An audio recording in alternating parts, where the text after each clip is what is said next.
Hello, ladies and gentlemen. I'm Eric, and you're watching Notes Nerds, or you're watching Nerding Out with Eric. And today we're going to have a really cool episode. We're live streaming an event, and I'm hoping everything works well on my side because we're putting a lot of strain. Let me close a couple things here because we're making sure this all goes down like a beast. We got major impact on the other end here, and they're going to be doing some cool stuff with us. So let's go on ahead and get situated here with them. Hello, everybody. How are you guys doing? Good. How are you? I am great. So today, you guys are going to do a little demonstration for us and a couple other things. Is that correct? Yes, that's correct. All right. Well, go ahead and introduce yourselves. Uh, My name is Andrew McGee, and I have my assistant Joanna. We also have Atreyu and uh, Tony will also be coming in a little bit later on. Okay. And what we're going to do is we're going to do a breakdown. So we're going to talk a little bit about fight choreography and real martial arts and how you actually put both of them together with safety. And then we're going to actually show some of the, like a little demonstration technique of some real world kind of a flashy technique that works for, works for both. Okay. So again, my name is Andrew McGee, and I'm the fight choreographer. Fight choreographer is a person who actually puts together the fight scenes and actually makes sure it's safe. They actually put the different techniques. They also talk to the directors and other people who are on the filming staff as to what is needed for the film. One of the other things that fight choreographers should know is they should have a background in camera and editing. They don't have so much editing, but they need camera. They need a little bit of directing experience so that they can actually help out and make this scene perfect for the actual movie. That's one of the things. Now, the stunt performer is the person who's going to can do the stunts. Now, a fight choreographer can get in there, but a stunt performer, um, that's the person who's going to actually do a lot of the stunts and perform the stunts for the movie. Now, you can also refer to them as an actor stunt person. So actors, and then so you can have acting as a specialty, and they have stunt performing as a specialty. What we do is I have a team called T3, which is triple three, which means that we have at least each member of the team has three different specialties, like acting, modeling, stunt performing, or acting, modeling, voice, acting. So you can always have, the acting, modeling, dancing, or stunt performing. You can have more than three, but they have at least three. When you look at it, a lot of performers will have like one or two, but the best thing that people are looking for is three different distinct talents that work for the entertainment business in what you're doing. So if you're doing a musical, naturally you want to have singing, you want to have dancing, and then you want to have acting. So that way it actually makes you well rounded for that actual scene instead of you having to pull out or having a stunt person or someone else step over into that field for you. So that's what we kind of get into is that we have that kind of specialty, and that's the team that I created, which is T3. Now, what we're going to do is we're going to use some props. And one of the things is that I kind of show when you have focus mitts, and when people throw them jabs and cross, you always know that they're throwing maybe left and then right, and it's crossing the body. So what happens is she's going to she's going to go ahead and strike it, and I'm going to show you. Sometimes you don't have to improve the wheel, but you need to perfect it a little bit more. And sometimes you don't have to touch the wheel. So first thing, she strikes one, then strikes two.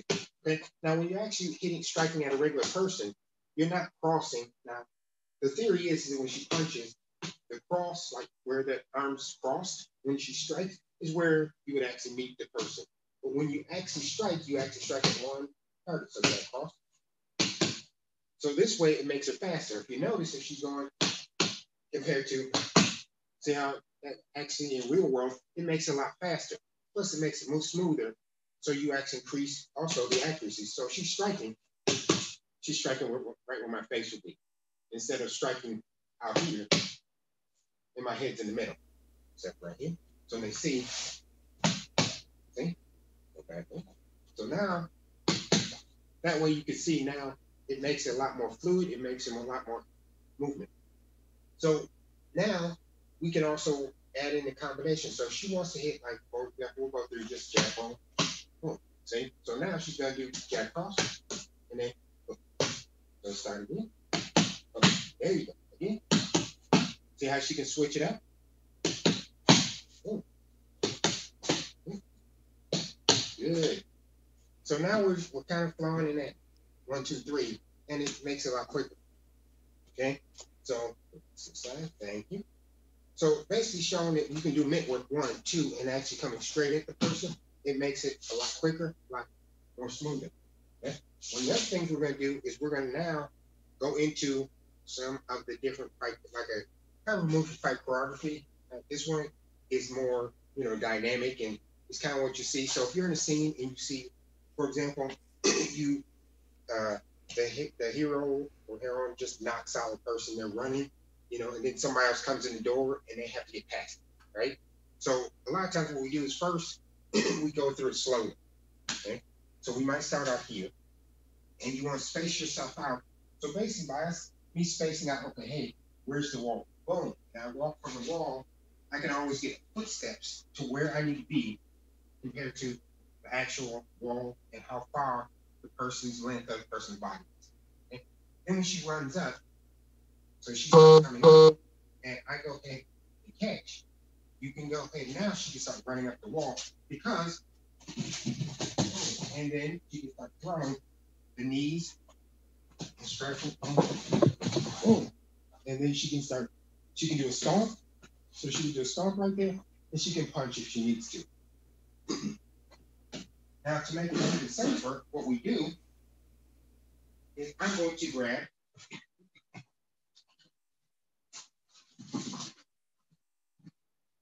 this is called the high gear suit.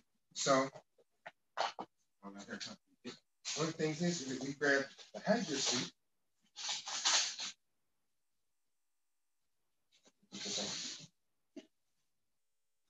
So this can go underneath clothing. So if we want to, I can wrap this, put this on.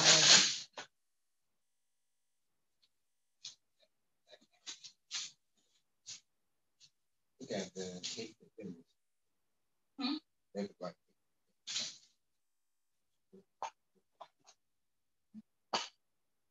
so.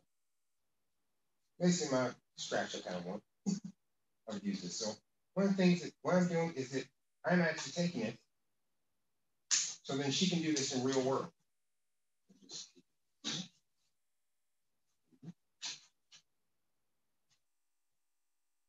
Now, what you're going to see is that now she's not going to hesitate, so she can actually throw this shot without.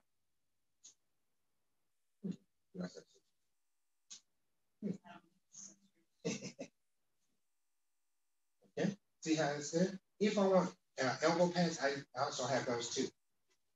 So that's my mouthpiece.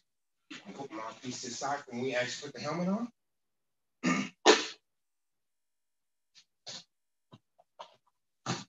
So now you have your bad guy or villain.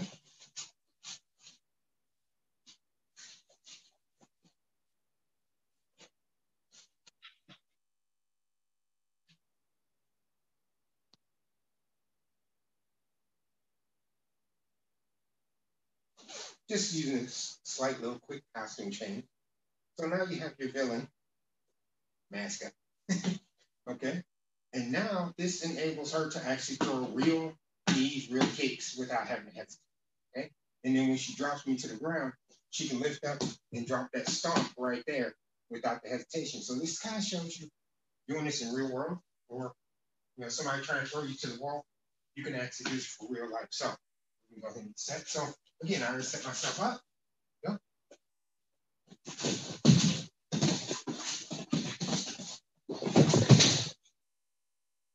Boom.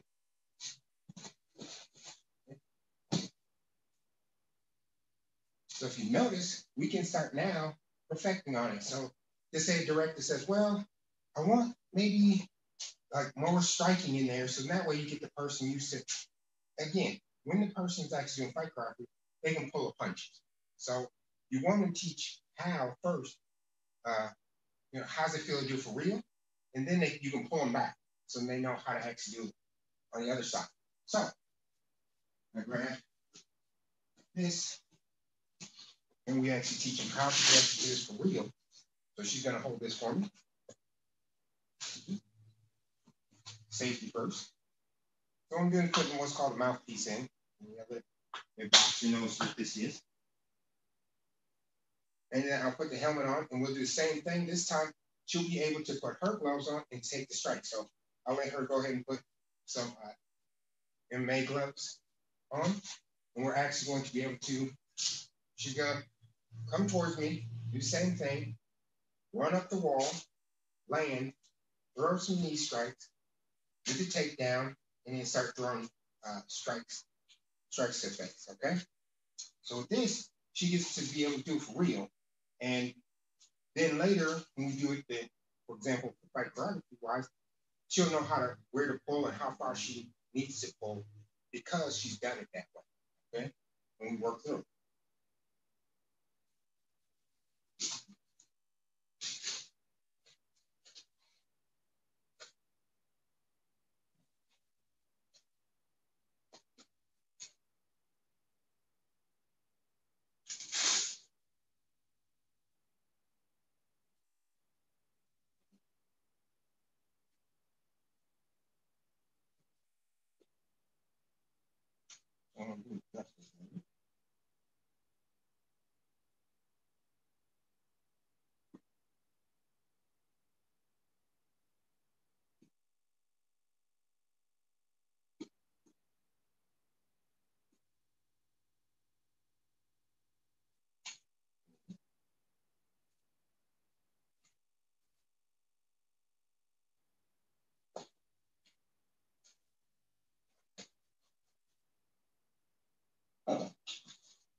That looked awesome. I love that.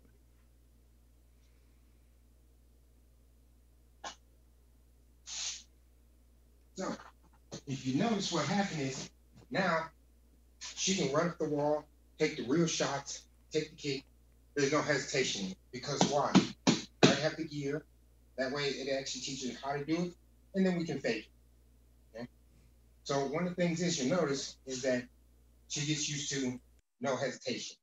So this makes that scene more dynamic because you have the no nonsense running, moving, and taking shots. Depending on, for example, if somebody has costume or helmet, they can actually create or use this underneath maybe a different type of helmet. So you can put something over it. So in that way you can have, you know, your elite space trooper, you know, and kind of put that over it, and we still can do the fight scene. So that's where we go there. Now, with that, come on over. So we're gonna show just basic hands up. So one of the things is that when I'm striking, she learns how to block. So parrying that hand here, she can parry and grab, and then that way she can throw shots. Boom, and start throwing hits at it. So she starts learning the same thing. Boom, boom, boom, boom. Okay? And we start learning step by step different ones. Because she has boom, boom, takes a shot here, she drops it down. Knee shot, she can step through and then take the swing. Boom, taking somebody down and taking the shots. Okay? I can also move through it. Now, how to throw the punches, kind of like a trade secret, so I keep that for the people who, we catch up with. But you're seeing now that you can actually take this whole thing and you can make a skit from it. So me standing in front of her, and let's say, for example, I throw a knee, she can step and go around me and then throw a knee into me. So now that she's there, boom, she can catch right there and throw that knee. So each time I swing at her, you get this dynamic boom, and I get caught. And I try again, and you swing again, and she catches, and boom, starts catching it, and you catch. So now you have more believable fight scene because you don't see the person just getting hit. They're ducking, bobbing, weaving, taking shots, catching underneath. Because I can swing, she can duck under me, and when she comes here, now she can hit right here. She can uppercut and push with the chin. See how now she has that? It makes it more believable when you're actually putting the scene together. Because how do you have this, big guy versus the David versus the Goliath? How do you make it so that it looks realistic? And it is realistic.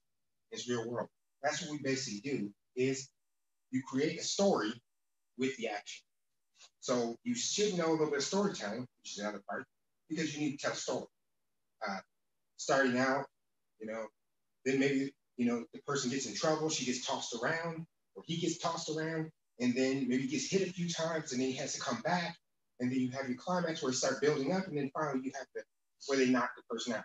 The same thing happens in the whole overarching, story that you're looking at. It's the same thing you have to have for a fight scene. Nobody's gonna believe if the person never gets touched. Okay, so you have to make it so that they end up getting hit, they get knocked over, they get knocked down, or maybe they have to come back. Or some fight scenes you get to do more than one take where scene where you might have the first scene where they lose, and then later on they win.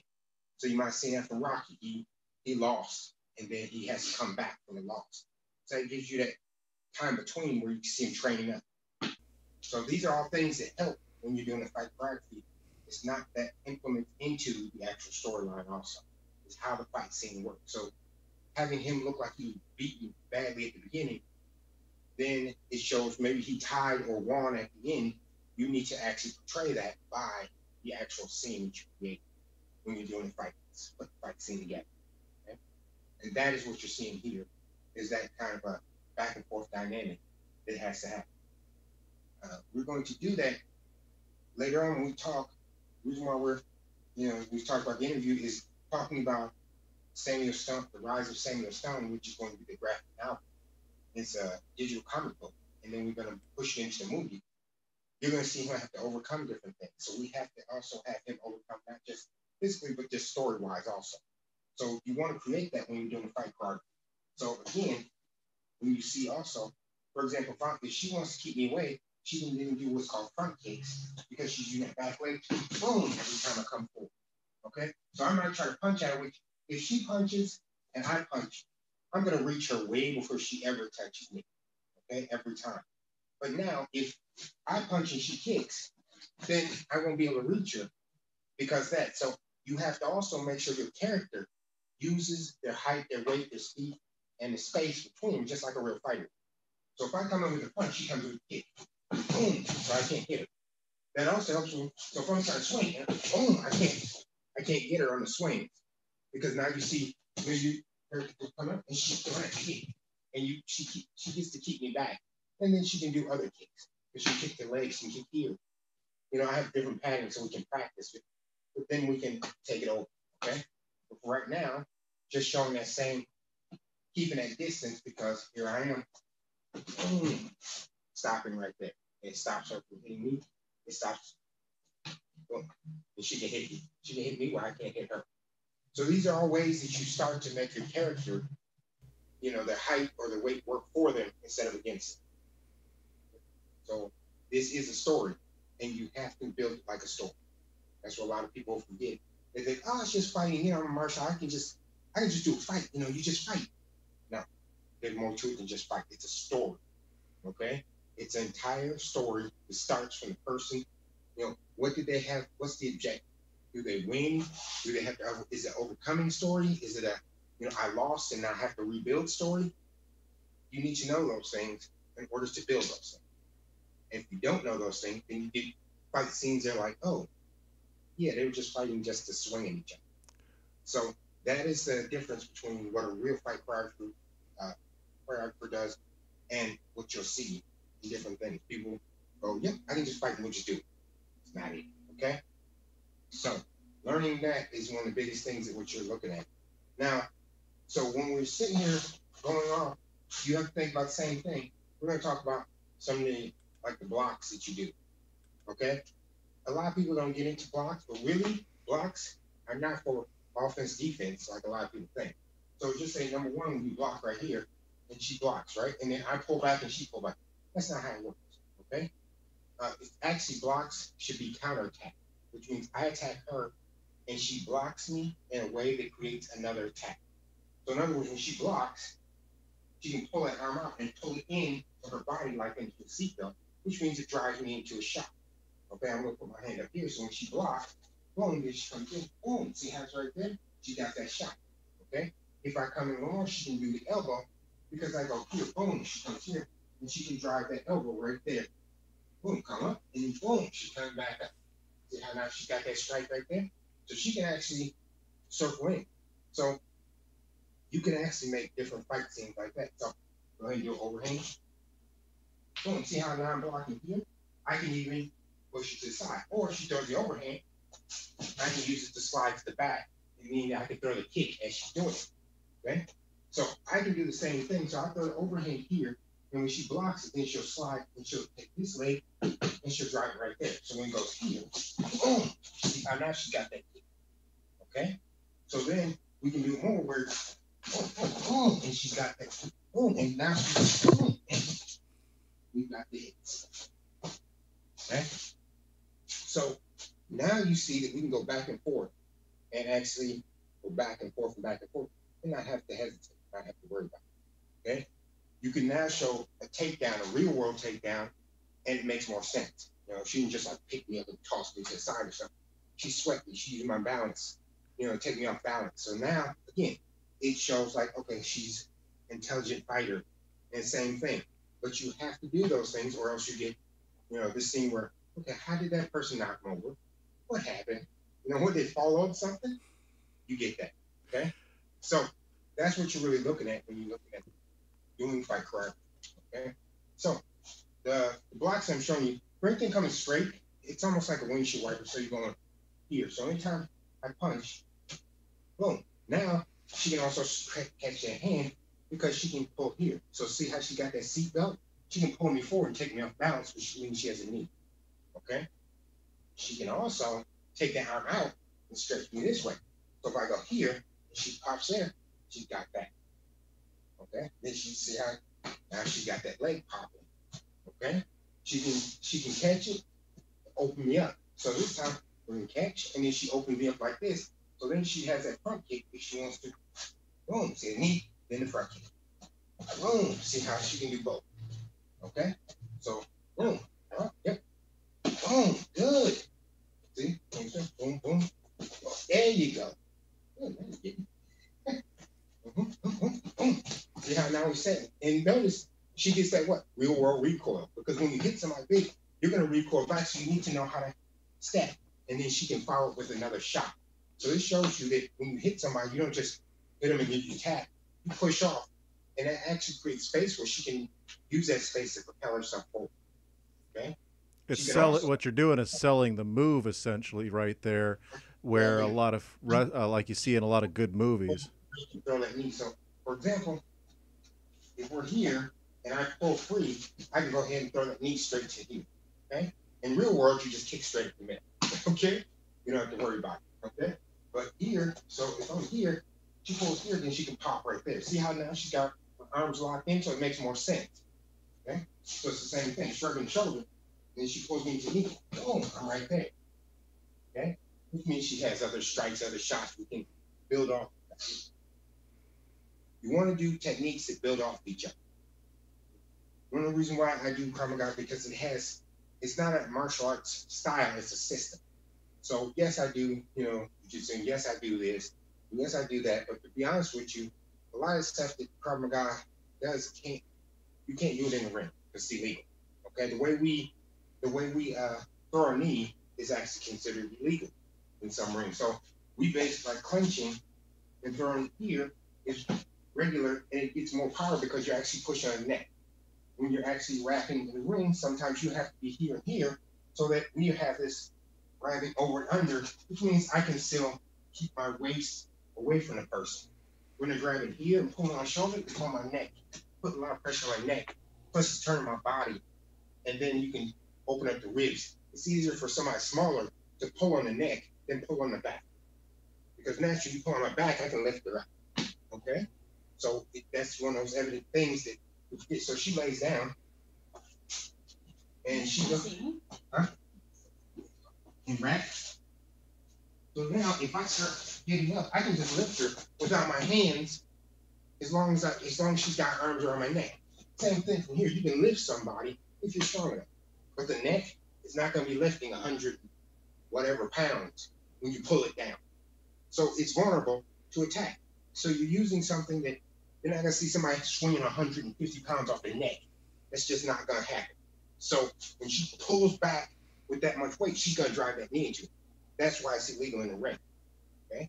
But because, one, yeah, I work, I do a lot of neck exercise. Plus, I have other gear that I can put around my neck to protect my neck so that it can help me. Okay? Because I have a high gear part that I put around my neck. So now when she's pulling, she can pull without hurting my neck and get it for real work. Okay? So you get the real world part, then you take that over into how do we go ahead and fake this? Okay? So again, you'll notice when we did that overhand where she blocked it, she can also come closer and make a circle and lock my arm. She could also come forward and grab my neck and throw the knee. See? And pull me to the side. So she can change this same movement and not do the same thing. So it's the same, block, but the counterattack is a different counterattack. It can be a different one each time. So that means it's not a 1, 2, 3. It's a 1, 5, 1, 6, 1, 7, 1, 8, 1, 10, wherever she wants. Okay, and that makes it more unpredictable and harder for somebody else to be able to anticipate and to counter. So that means that they're off balance the whole entire time. That's what real world tactical martial arts looks like. And a lot of people get into I'm swinging, but again, swinging, the bobbing, weaving, that's why we did the front kick. Because when I swing, she can just kick me with that front kick because she keeps me away. Then she learns how, then we have padding that I put on. That way she can kick me in the leg so she gets what? Used to targeting the thigh. Okay?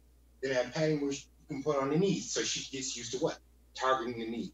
So she can do it in real world because she's used to kicking those real world legs and knees. Also, while somebody's moving and not just standing still. Okay? Because a lot of people are used to doing this where she'll kick me front and she got it, right? But now, I'm back. So now, I'm moving back, she goes throw a front. Boom, and she keeps coming. Boom, and she keeps coming. Boom, and she keeps coming. Boom, so she gets used to what? Throwing those front kicks from different angles while I'm moving, because your opponent is not going to stand still. Okay? So she gets this kind of footwork down, it makes it more dynamic for that. Because if you ever notice, you see a lot of athletes punching and they're kicking something and it's not moving. But when they get in the ring, you see an opponent just standing there? No, they're moving around. So you fight the way you train. That's why I kind of have the high gear stuff so that we can move around. So she wants to throw jabs and crosses. She's not just hitting the bag. So when she throws jabs and cross stuff, that way I can move, boom, and she can follow me. That's what you want. You want her to be able to what? Keep the strikes coming, but be able to follow and not lose track because she's just throwing them everywhere. Because she's used to hitting the bag that doesn't move. Now she can follow me and keep the shots going. Target. So that's one of the other things we're doing. Now, I'm going to have Tony and Trey, you come in. You want to put that real quick?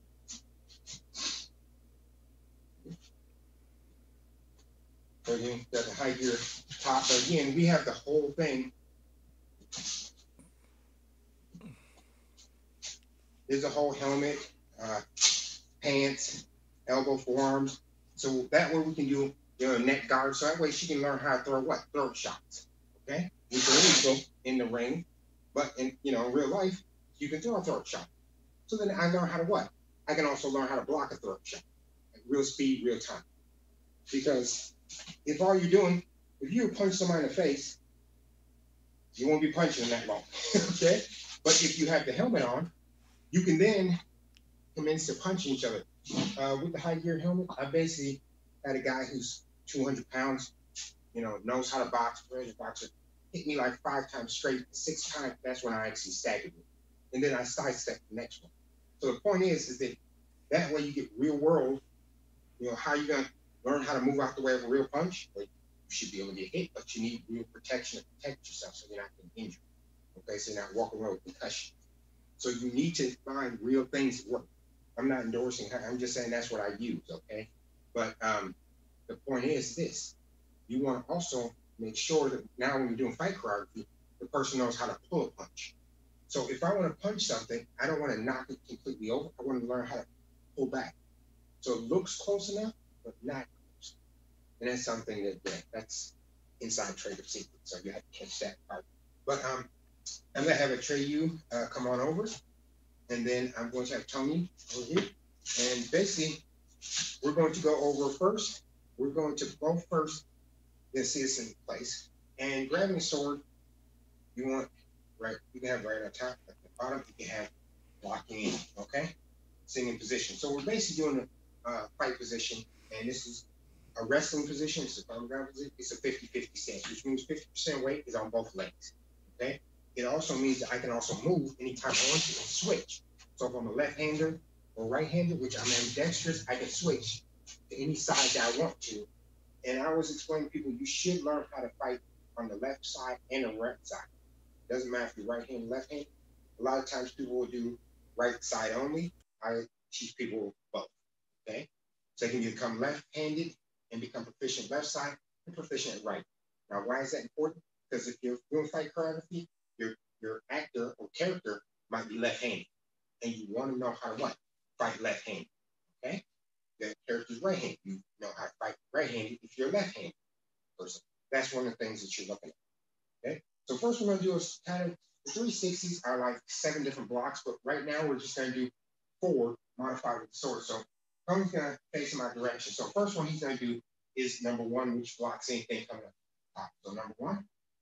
Oh, so he's actually stopping there. Now he makes a circle, which means that he can dynamically cut back and slash you. Okay?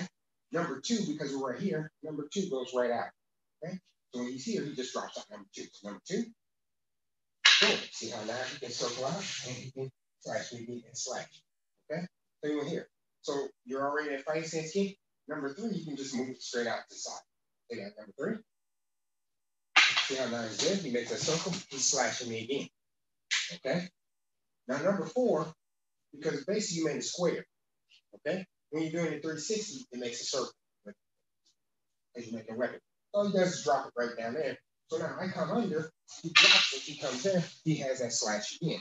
So now you just get a counter attack for each one of these. Because I go number 1, I come out, boom, he goes high, and then he suddenly makes it go for the shot. Okay? So these 2 are going to go through just those 4, and then they're going to do like a little demonstration they wanted to put together. Then we'll step off and we'll talk about the rise of Samuel Stone. Okay?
So one of the things you notice that we can add in the coming in the closer movements, the other effects, and that's just something that they did just like in.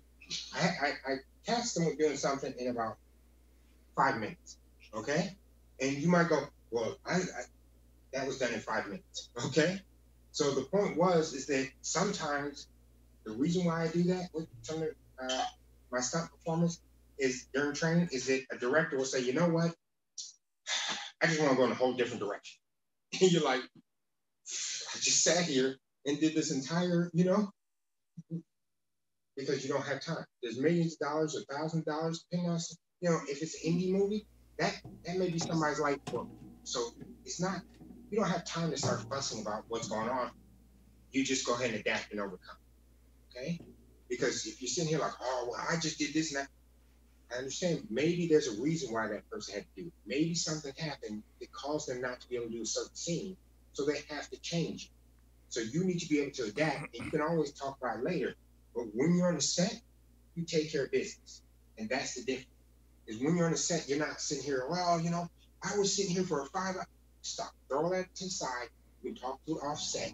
But when you're on the set, you got 5 minutes to figure this out. Let's get it done. When it's over, it looks good. We'll talk about it later. Okay? But at that time, it's all business. And that's another thing it's an etiquette thing that a lot of people don't catch. And you have to have that kind of attitude. Okay, I'm adaptable. I can overcome. I'm ready to work. We're going to get this done. And at the end of the day, we will talk about it later. Okay? We'll get that taken care of. That's what you really want to see. You get taken care of. It's one of those extra things about teams that you're looking at. Now, we were talking about the last part, which is the rise of Samuel Stone. So what I'm going to do is there's actually a few different movies, and this is kind of prequel. The rise of Samuel Stone starts out with a law enforcement officer. He's a detective, and he makes the biggest bust of his career. And Hold then, on just a second. Hold on just a second. If you could step in a little closer to your camera yeah, there, this way we can hear about your film here a lot better. Right there should be great. So it'll work. awesome. Now you're going to talk about the film that you guys are working on and basically how all this is integrated into it. Correct? Correct. All Because what's right. going to happen is that the first one is I'm going to actually do a digital comic book.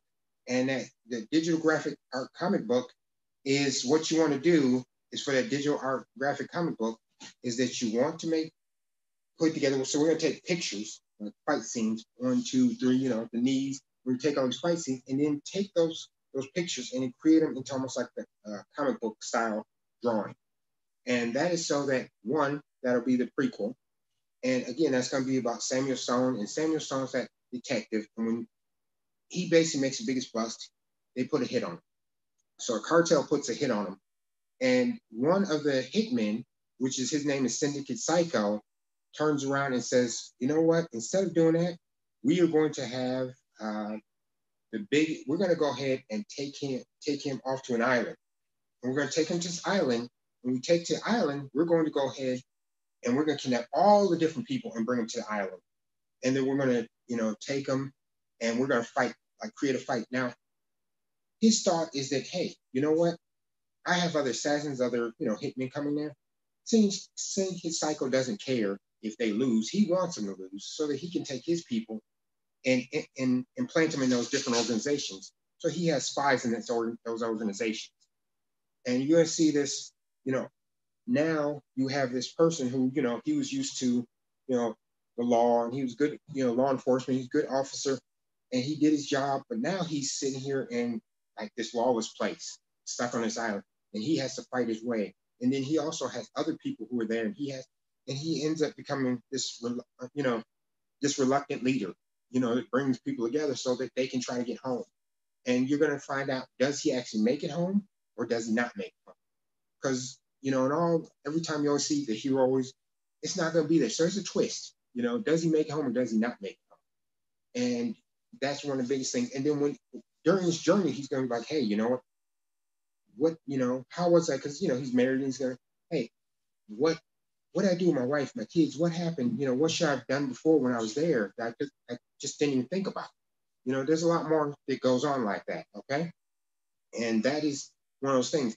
There's also going to be two law enforcement officers who find, because what's happening is this video and this event is being viewed and it's being seen on the dark web. So they actually finally break in and they Kyle and Raphael, excuse me, Alexander, they basically will be watching this, but for some, they can't fully, they can see it, but every time they see it, like even just a minute of it, it deletes. So they're going to be like, oh, okay, hey, we need to try to save these people, rescue. So you got like outside people trying to get there to see if they can rescue them on time. So you got like some different dynamics going on. And that's going to go into Shadow Tech, which Shadow Tech is the actual movie we're going to be doing. And that's going to be a part. And we have Wolf, which is a worldwide logistical force, and we have like another one that's actually going to Shadow. That's actually it's going to link because I create like a whole universe, a world that basically these characters will be interacting with each other and moving through. But I know people go, well, that's Marvel, and no, it's kind of like what George Lucas did from the beginning, is that he didn't create the characters, he created the world first, and then that way he put the characters in it, and that makes it easier for you to know, okay, how's this person going to relate to this, and how's that person going to relate to that. That makes it a lot easier doing it. Okay, so what I like to do is I bring up some of the people that help me out, and they're basically some people on the team. So first, Joanna will come up, and then we're going to have Tony come up, and then Atreyu. So basically that. So you'll see a lot of us doing the different performances, different acts, and you'll see a set because I do a lot of set Comic Cons, and we'll dress up, and come different characters, doesn't matter, and we'll put on different fight scenes there. And there's a lot of different good Comic Cons around Kansas, so check them out, come out. This is a great community, and you also have different things to do. So that is basically the brunt of what it is. So again, we will have, it is going to be like a digital comic book. So it's going to be a PDF we can send. We're going to have like 3 phases where first phase, as I said, first comic book is the naturally irregular one where we have the picture and change it. We'll have the little bubble talking words, like you would. We'll also have the audio version where it's just audio. So the actors will just, do the audio. And that way it's like an audio book. But we're going to do a third version, which is a lot different. Okay. We're going to do the pictures, and then that one will come out a little later. So we'll do the pictures, and we'll see bubble. But when you when you come to a panel and there's a fight scene, it's going to be a live fight scene. So then when you click on it, then you got a live fight scene, and then you see that instead of just the strikes and the hits and kind of the the storyboard version.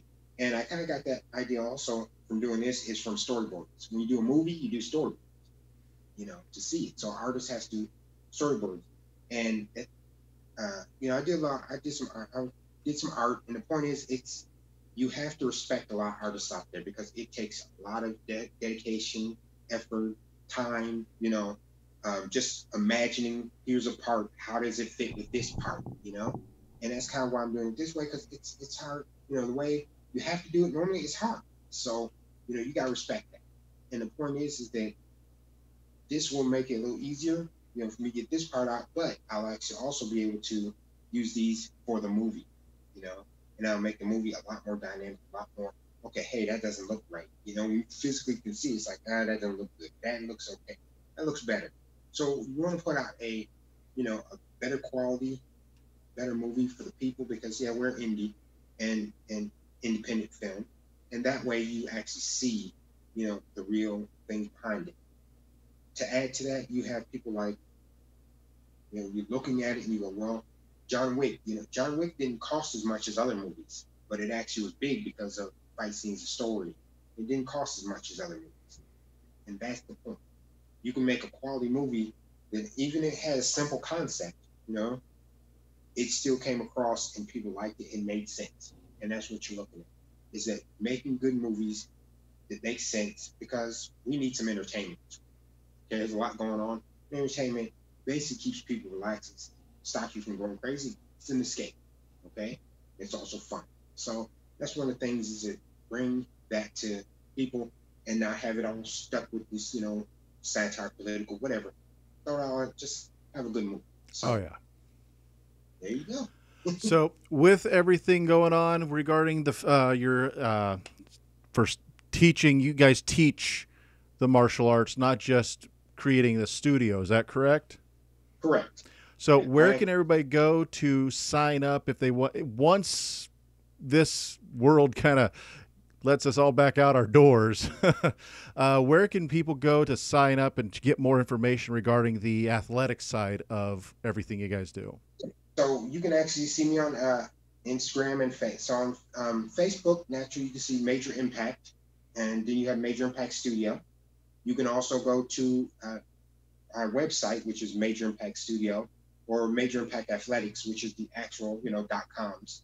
Mm-hmm. And you also have, on Instagram, which I have, again, Major Impact underscore athletics. And then you have Andrew, A. McGee underscore official. So you can go to a lot of those sites to actually check me out. And then you'll see a lot of people, doing real world things. To add to this, I have done, MMA and trained people, coach people MMA. Myself, I was boxing on a military team. I've done some other stuff. So the point is that you take a lot of these real world, martial arts, the Krav Maga, the United States Army combatives, work with Rangers, and I've worked with some other Rangers on knife skills, and I've done a lot of different things, tactical wise, and also law enforcement wise. And then basically you put all those together with other martial arts, and you put the weapons training, because military plus pistol instructing.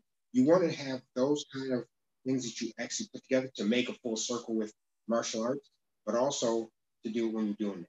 Because when you're teaching somebody gun tactics, you want to teach them how to use the gun and make it believable, but also how is this tactical person going to use that weapon, compared to maybe just a regular person.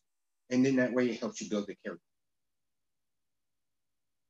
So that's kind of where you can find me. I'm in Wichita, Kansas. So that's where we are.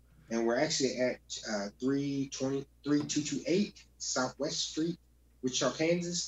And the studio is usually open from 3 to 7. Okay? Awesome. 3:30. So, okay. Now, real quick, back on the film production that you guys are working on, do you have an estimated kind of time frame on how long it's going to be before you're releasing it? I'm trying to work on this first one. I want to get this out by the comic book. I want to get out by March, hopefully, and then from there, if I can move forward. Also, if there's anybody who's interested in helping out, because we do have, like any other comic book, you have commercial, pages. So some pages are dedicated to commercials, and I'll break them into like 4 sections where quarter, quarter, and quarter. So if you want to advertise something, contact me, and then we can have your business or your information right in there. And then, like I said, sometimes we might have like a 4-second video that we actually put in those slots, so that way you can click on it, and then somebody can see 4 seconds of your product or 5 seconds of your product, and that way we can do it's like mini commercials inside of the whole digital thing. Mm-hmm. And that way, or you can have it just regular standard, media. All right. Well, thank you guys very much for coming on here with us to help show off everything you guys are able to do. If I wasn't in the condition I was in and so far away, because I'm like about 4-hour drive from Wichita, I'd love to be able to interact. So anybody who's watching, get down there, check it out. You might actually have a lot of fun, and who knows, maybe things could work out for you. But with this, guys, the best of luck for you. I really look forward to this, the comic book, the digital comic book, and the audio stuff, and the film itself. I hope everything kind of cooperates with us on this, and you're able to move forward. So with that, remember, majorimpactathletics.com and majorimpactstudios.com for more information regarding the education on martial arts and the athleticism of it. And then, of course, the studios for the information regarding film production, stunt work, and choreography. So thank you guys for being here with me here on Nerding Out with Eric on Twitch. You guys have a great day, all right? You too. Thank you. Thank you. All right.